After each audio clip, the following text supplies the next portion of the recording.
The rain fell steadily, soaking the patch of earth that would soon cradle Sheriff Thomas Granger's body. The townsfolk of Dalton Hollow stood shoulder to shoulder, heads bowed, hats in hand. No one dared to speak above a whisper, and even that was reserved for idle murmurs about how quickly things had changed. Maria Granger stood beneath a black umbrella, flanked by her 2 teenage sons, Elijah and Matthew. Her face was pale, but not from grief alone. Behind the stoic expression, behind the black dress and veil, there burned something else, a quiet unrest. A question that refused to die. Sheriff Granger's death was ruled an accident, a one-car crash on a winding back road known for its blind turns. But Maria knew Tom. He drove that stretch every day. In 23 years of marriage, she had seen him navigate it in blinding fog and ice storms. He didn't die because he lost control. He died because someone wanted him gone. After the funeral, the guests shuffled back to their cars, offering muted condolences, warm casseroles, and forced smiles. But a few lingered men in suits that didn't belong to Dalton Hollow. They approached her one at a time, their messages all the same. Let the past lie. Mrs. Granger. The sheriff was a good man. There's nothing more to be done. Tom wouldn't want you dwelling on things you can't change. You've got boys to raise. Move on. Their tone wasn't kind. It was clipped, cold. Rehearsed. Maria said nothing, only nodded politely, storing each face in her memory. She watched as they walked away, disappearing into unmarked cars with out-of-town plates. Inside her house, as evening fell and the boys went to sleep, Maria sat in Tom's old leather chair, her fingers tracing the grooves on its arms. She opened the drawer beneath the end table where he kept his badge, his old case files, and his notes. She had never gone through it before. Tom had always been meticulous. If something had been bothering him, and she knew in her bones that something had, it would be in there, and it was. Tucked inside a leather-bound notebook were pages of scribbled notes, dates, initials, and cryptic sentences. Gr. lied. About the time, night shipments, 2 a.m., train yard. No paperwork. Why is MP protecting them? Found camera. Gone next day. Names she recognized. Some she didn't, but what stood out most was a note dated just 3 days before his death. If anything happens to me, Maria needs to know the truth. It's bigger than I thought. Her breath caught. The truth. Bigger than he thought. Maria closed the notebook and sat very still. The creaking of the house felt louder than usual, the ticking clock almost oppressive. For years, she had been the quiet one, the sheriff's wife, the school volunteer, the woman who baked cookies for town fairs and stayed out of politics. But now, everything had changed. Someone, in this town, maybe more than one, had blood on their hands, and they expected her to stay quiet. They underestimated her. The next morning, Maria dressed in jeans, boots, and Tom's old field jacket. She dropped the boys off at school, kissed them both on the head, and told them she had errands. She drove not to the grocery store or post office, but to the county archives downtown. If Tom had uncovered something, there had to be a trail, paperwork, inconsistencies, property records, shipping logs. She would find it. But as she walked up the steps of the records building, she felt it, eyes on her. A black sedan parked across the street, tinted windows, the same kind that had appeared at the funeral. Maria Granger didn't flinch. Let them watch, she thought. Let them wonder how much I know. She wasn't afraid, not anymore. This wasn't just about her husband. This was about the truth. And she wasn't going to stop until it came out. The county records office was cold, lit by humming fluorescent lights and lined with shelves that reached the ceiling. Rows of file cabinets sat undisturbed, like tombs holding the forgotten truths of Dalton Hollow. The clerk behind the desk, an older woman named Dottie, barely looked up as Maria approached. I need access to shipping records and property transfers, Maria said, her voice steady. Dottie peered over her glasses. For what purpose, ma'am? It's regarding a private matter. My husband, Sheriff Granger, had an ongoing investigation before he passed. I believe it may have involved public records. Dottie hesitated. For a moment, Maria feared she'd refuse, but the older woman nodded slowly and stood up. Come with me. Third aisle, back cabinets, those hold transport records and land transactions for the last 15 years. You've got about an hour before I need this room cleared. Maria thanked her and moved quickly, finding the correct section and pulling files in batches. She didn't know what exactly she was looking for, only that her instincts would guide her. Tom's notes had mentioned the train yard. shipments, missing paperwork, and initials. GRMPCW, one by one, she combed through the files, stacking those with oddities. Multiple parcels sold for $1. Property transfers between shell companies, shipment manifests that had been amended in pen. What she found made her stomach churn. There was a warehouse near the train yard. Parcel number 408B. It had changed hands 5 times in 2 years. The most recent owner, a limited liability company registered in Delaware, had no listed contact information. Every shipping log that mentioned that location had large gaps. Tons of material came in, but there were no exit records.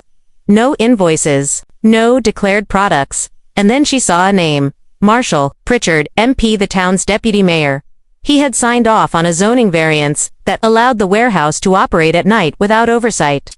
That same night shift was mentioned in Tom's notes. 2 a.m. shipments. Her heart pounded. This wasn't just an oversight. This was collusion. People in positions of power had enabled this, maybe even protected it. She stuffed the most suspicious files into a manila envelope and hurried out. Outside, the sun was already low, casting long shadows over the courthouse lawn. The black sedan was still there, parked across the street. This time, she could see a silhouette in the driver's seat. Maria didn't give the car a second glance. Instead, she drove straight to her husband's former office, the sheriff's department. It felt strange walking through those doors alone. The receptionist, young and nervous, gave her a tight smile. "Mrs. Granger. I'm sorry for your loss, thank you," she said. "Is Deputy Collins in ER? He's not in today. Out on patrol, I think. Is Chief Mason available?" The woman looked uncertain. "I can check," but before she could finish, a door opened down the hall and a tall man in uniform stepped out. Chief Alan Mason. He was Tom's former superior. A man Maria never fully trusted. "Maria," he said with a forced warmth. "What brings you by?" She held up the envelope. "I found something. It relates to Tom's last case." His eyes flickered just for a moment. "That's so. I'd like to speak to someone about it." "Officially, you should be resting," he said, voice low. "You've been through a lot. Grief makes people see patterns where there are none." Maria's face hardened. "Don't patronize me, Chief. Tom was onto something, and you know it." He stepped closer. "You have no authority to investigate anything. You're not a deputy. You're not a detective. Whatever you think you found, let it go." Maria stared him down. "Are you telling me not to come back here?" "I'm telling you to think about your sons. You keep digging where you're not wanted, someone's going to get hurt." She left without another word. Back in her car, Maria's hands trembled as she clutched the wheel. Not from fear, from confirmation. Tom's death wasn't just suspicious. It was part of something much larger. Something buried deep in the bones of Dalton Hollow. And now she had proof that even the department meant to protect the town was involved in covering it up. As she drove away, the black sedan pulled into traffic behind her. Maria didn't speed up, let them follow. She was no longer alone. She had the truth, and the truth was a fuse already lit. Maria didn't go home that evening. She knew the black sedan would follow, and she wasn't ready to bring trouble to her sons.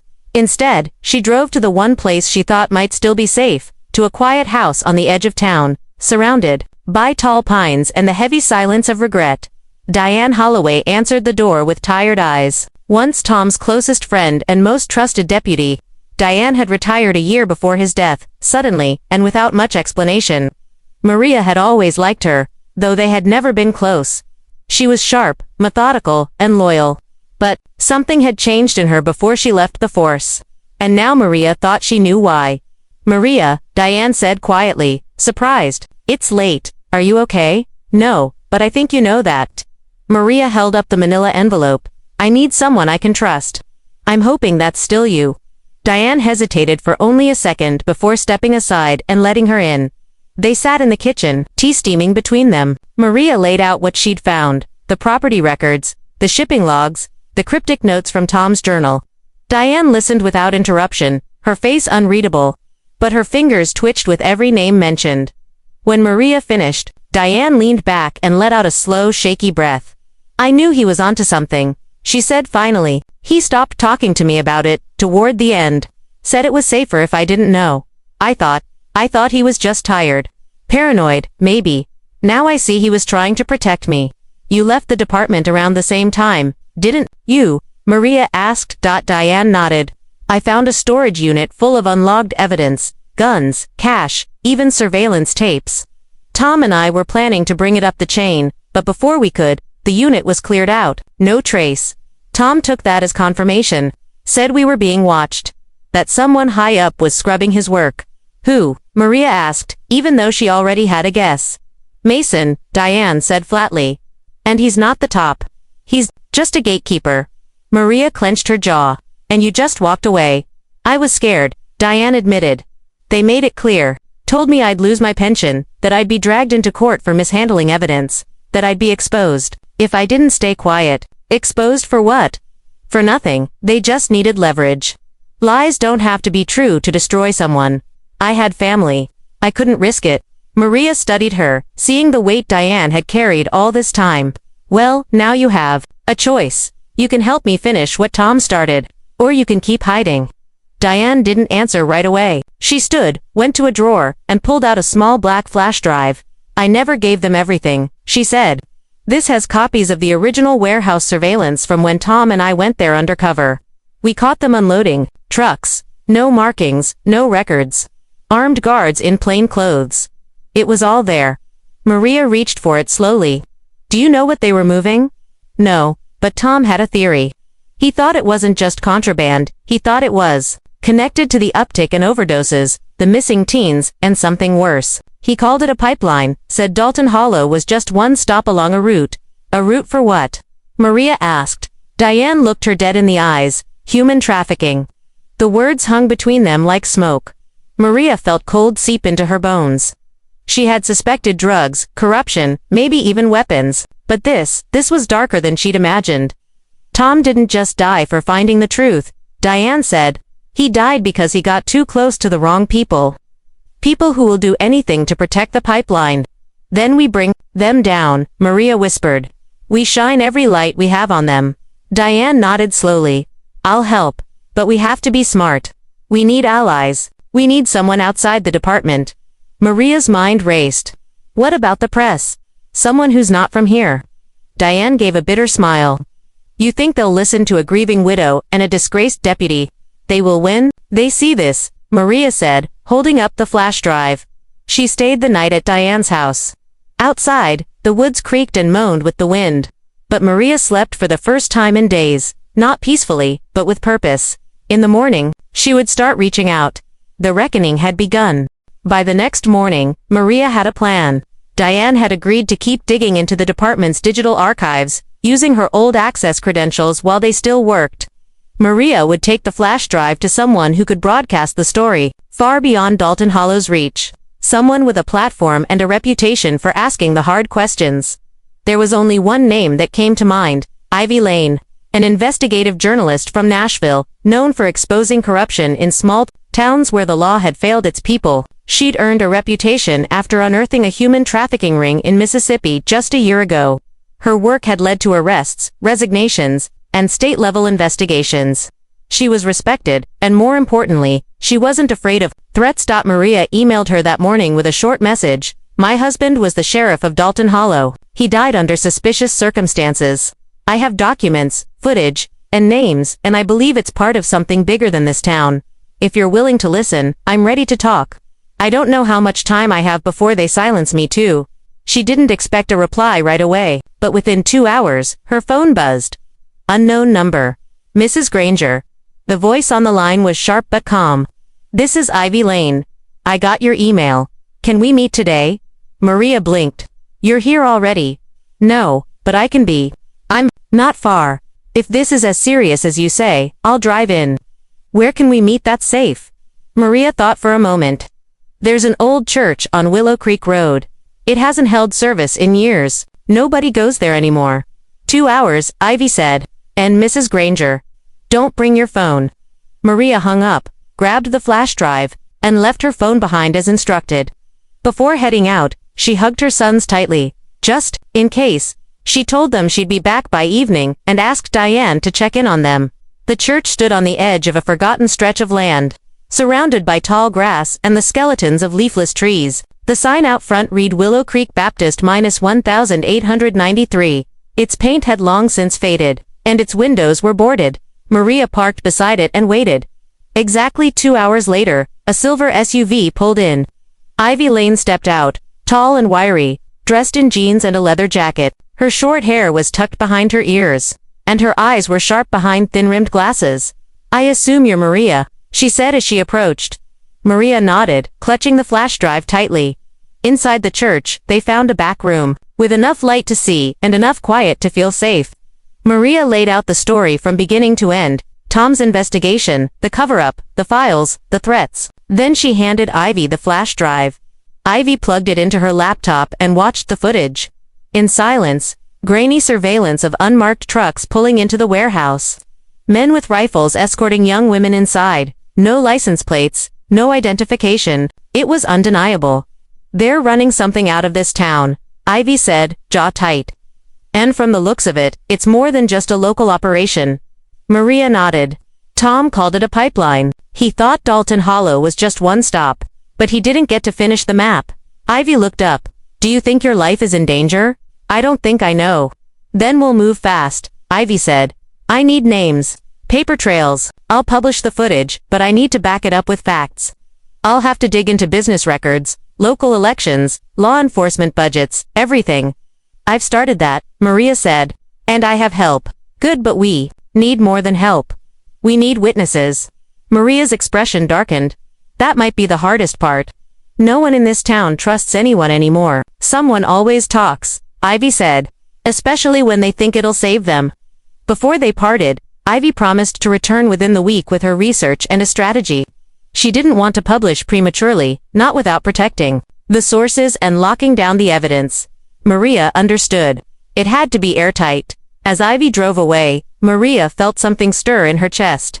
Not hope exactly, but momentum. For the first time, someone outside Dalton Hollow believed her. Someone with power. Someone who could make people listen. But as she returned to her car, she saw a slip of paper tucked under her windshield wiper. No envelope, just a single line, handwritten. "Stop before your sons end up like your husband." Maria stared at it, fists clenched. It wasn't just a warning, it was a mistake. They had just shown her they were afraid. 3 days passed in Dalton Hollow, each one quieter and colder than the last. The town moved through its routines, church on Wednesday, school buses rumbling through cracked roads. The diners serving the same coffee to the same people, but, under the surface, something had shifted. Eyes lingered longer. Conversations paused when Maria walked by. She could feel it, the tension. The town knew something was coming. Some feared it. Others were part of it. Maria spent those days digging. Diane helped from the shadows, using her old contacts to pull surveillance archives and internal reports that should have been purged. Ivy Lane, back in Nashville, sent updates twice a day, cryptic. Careful messages confirming property ownership, financial connections, and suspicious donations to town officials. But what they lacked was a human voice. A person who had seen what was happening. Someone who could give the nightmare a name. That's when the knock came. It was just after midnight. The boys were asleep. Diane was on the couch with her service pistol tucked under a blanket. Maria opened the door slowly, half expecting another threat. Instead, a young man stood there, soaked from the rain, hoodie clinging to his frame. "Name's Jesse," he said. "I worked at the train yard." Maria's heart kicked in her chest. "Come in." He stepped inside, dripping water onto the floor. He looked barely 20, face pale, hands shaking. His eyes darted around the room like a hunted animal. "I saw your husband the night before he died," Jesse said, voice hoarse. "He talked to me." Maria and Diane exchanged a glance. "He came down to the yard alone," Jesse went on. "No uniform, just his truck and a flashlight. Said he was checking out the warehouse, the big one on the north edge." 408B. Diane asked. Jesse nodded. "Said he needed eyes. Asked me if I'd seen anything weird. At first, I told him no. I needed the job, you know. But then he showed me photos. Girls, real young. Said he thought they were being trafficked through the site. That some of them went in and never came out." He paused, rubbing his hands together, his voice cracking. "That night, I stayed late. I watched from the loading platform, like he asked. At 2 a.m., 3 trucks rolled in. Same pattern as always, no plates, no paperwork. Guards. One of them saw me. I ran." Maria listened, barely breathing. I went home. Next morning, Tom Granger was dead. I didn't say a word to anyone. Why now? Maria asked softly. Jesse's eyes filled with tears. Because one of those girls, I recognized her. Her name's Kelsey. She was in my sister's grade.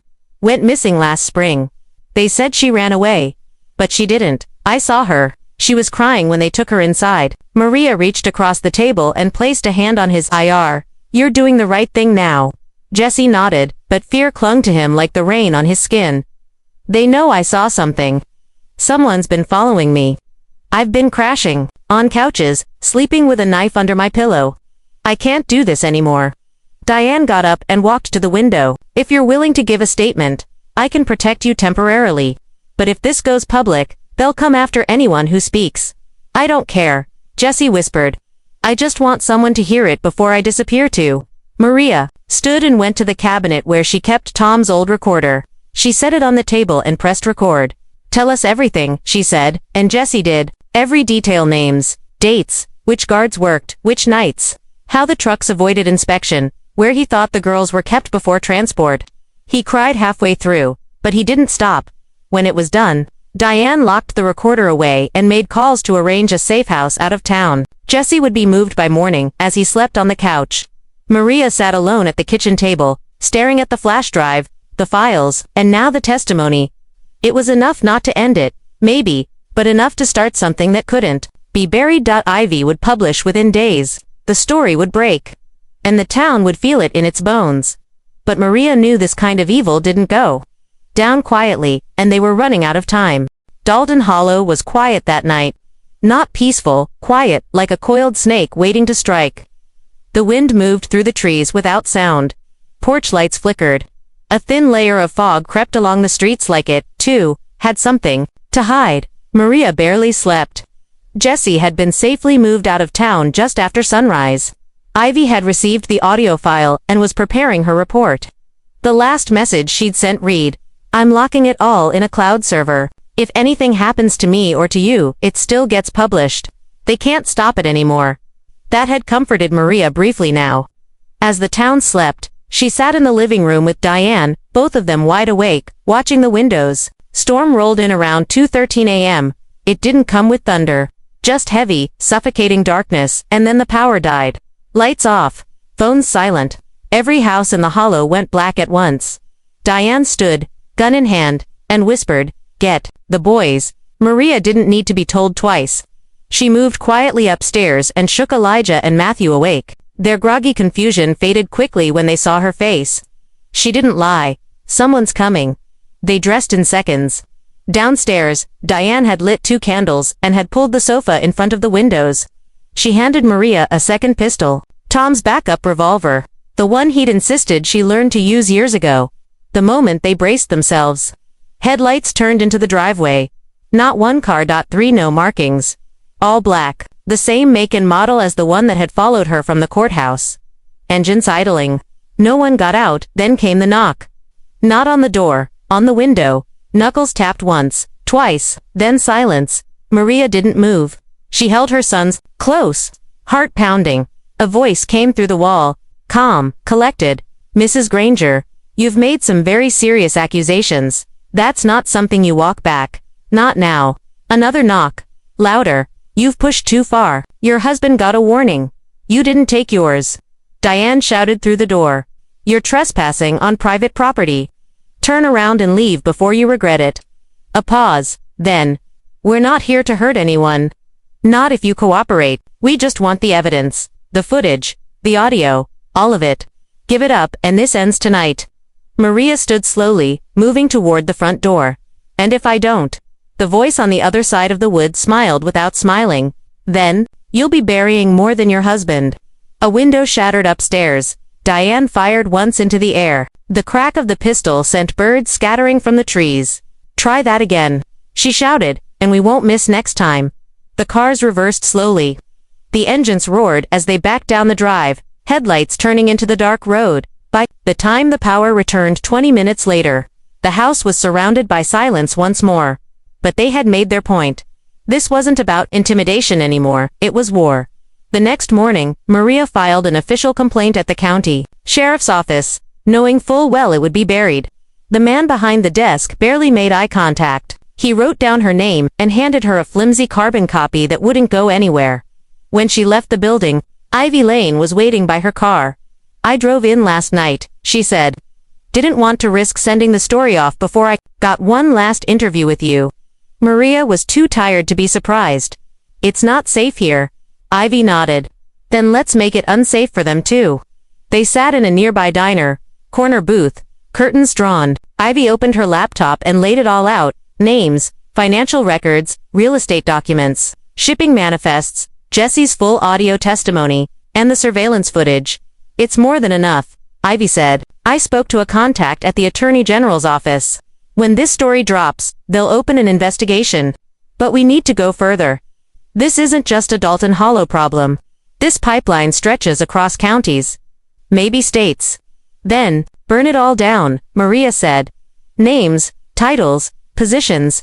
No protecting anyone." Ivy met her eyes. "Once it's out, you won't be safe." "I haven't been safe in weeks," Maria said, "but I'm not hiding anymore." They shook hands. Ivy promised to publish that evening, one final round of verification. Then it would go live. Maria walked out of the diner not as a widow but as a woman, no longer willing to be ignored. Dalton Hollow had silenced its victims for years. Tonight, the silence would end. At 6:47 p.m., Ivy Lane published the story. It hit every major platform within minutes, a 10,000-word expose titled, "The Hollow Truth: How One Small Town Became a Stop on America's Hidden Pipeline." It began with Tom Granger's death, and unfolded like a slow-burning fuse. Names, footage, maps, testimonies, documents. Every detail was backed up, verified, time-stamped. The flash drives video, Jesse's confession, the warehouse records. And the connections between town officials and shell companies were laid bare. By 7:30 p.m. The phones at the sheriff's department and town hall were ringing non-stop. By 8 o'clock, the Tennessee Bureau of Investigation had issued a formal statement announcing the opening of a multi-agency probe. Maria sat on her front porch, candle burning beside her. The boys inside with Diane, safe, for now. Across the street, neighbors who had avoided her for weeks now peeked out their windows. Some stared, others nodded, unsure whether in support or disbelief. The town was divided, but no longer blind. Then came the sirens. Unmarked government vehicles rolled into Dalton Hollow, followed by black SUVs, this time not the threatening kind. Federal agents, state investigators, press vans. Maria watched it all in silence. She didn't smile. There was nothing to celebrate yet. She thought of Tom, the man who had driven the same back roads every day, who had believed in justice even when justice turned its back on him. He had given everything for the truth. And tonight, the truth stood taller than his grave. By 10 p.m., 4 town officials had been taken into custody, including Deputy Mayor Marshall Pritchard. Charges were still being determined, but the evidence was damning: money laundering, obstruction of justice, conspiracy, and aiding human trafficking. The warehouse had been raided. Inside, investigators found a holding area, false documents, and several terrified young women. They were real, they were alive, and they were not forgotten. The next morning, Maria found a crowd outside her door. Not a mob, not angry, just townspeople. Some holding signs, others simply standing in quiet solidarity. A woman Maria didn't recognize stepped forward. "My niece," she said softly. "She went missing last year. I think she was in that warehouse." "Thank you." Maria nodded. This wasn't just me. But she knew the truth. If she hadn't spoken up, if she hadn't kept digging, hadn't ignored the threats, the silence would have swallowed everything. Ivy returned a few days later with a film crew and a small security detail. She had been offered a interview with a national news outlet and wanted Maria to join. Maria declined. "I didn't do this for the cameras," she said. "I did it for Tom, for my sons, for the ones who never came home." Instead, she wrote a letter, short and clear, that Ivy read on air during the broadcast. "They tried to silence me, just like they silenced others. But when you have nothing left to lose, truth becomes a weapon. My husband died trying to protect this town. I only wish someone had listened sooner. To those still afraid to speak up, you are not alone. And to those who tried to bury the truth, may you finally understand that justice has roots deeper than fear." The broadcast aired nationwide. Donations poured in to help survivors. Investigations spread beyond Dalton Hollow. Arrests were made in other towns along the suspected trafficking route. It was the beginning of a reckoning, not just local, but systemic. And Maria. She stayed in Dalton Hollow. Not because it was easy, but because it was hers. She reopened the town's old bookstore, turned it into a space for youth programs, survivor outreach, and community forums. Diane ran self-defense classes for young women. Jesse, now under witness protection elsewhere, sent letters when he could. Ivy visited often. The pain hadn't vanished, but something better had replaced it. Accountability, courage, change, and Tom's name, once whispered in pity, was now spoken with pride.